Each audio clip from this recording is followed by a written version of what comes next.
संपूर्ण अनेक ठिकाणी बस असतील किंवा एसटी महामंडळाच्या बस असतील, बेस्टच्या बस असतील, खाजगी वाहनं असेल, त्यांचा देखील जो आहे तो मोठ्या प्रमाणात खोळंबा झालेला आपल्याला पाहायला मिळते। अगदी आपण पाहू शकतो आता रिक्षासोबतच जे आहे ते अनुयायींना जे आहे ते दादर या ठिकाणी सोडण्यात येतं आपण पाहू शकतो। आपण पाहू शकतो जय भीम जे आहे ते अगदी सर्वच अनुयायी जे आहे ते निघालेले आपल्याला पाहायला मिळतात। रिक्षा घेऊन जाताना आपल्या दादर येथे चैत्यभूमी येथेसाठी अभिवादन करण्यासाठी सर्वच अनुयायींना जे आहे ते पोलिसांनी मार्ग मोकळा करून दिलेला आहे। त्यामुळे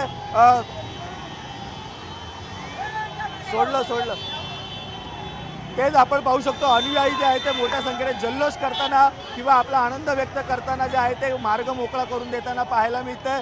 या संपूर्ण परिसरात गेल्या 3 तासांपासून जो आहे तो खोळंबा झाला होता, लांबच लांब ट्रॅफिक जे आहे ते निर्माण झालं होतं।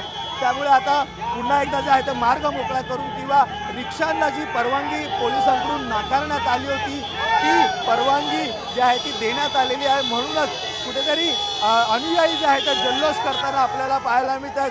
जल्लोष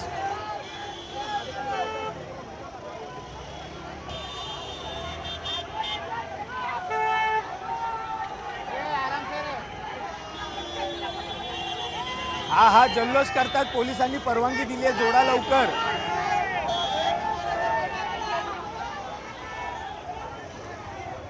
नक्कीच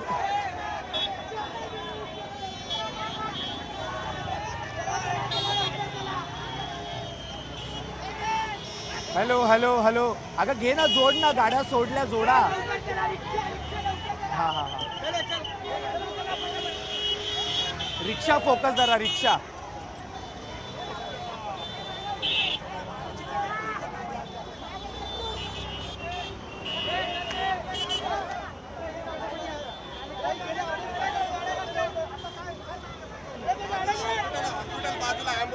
थांबा 2 मिनिटं थांबा। हा थांब मी आहे, थांब 2 मिनिटं थांब।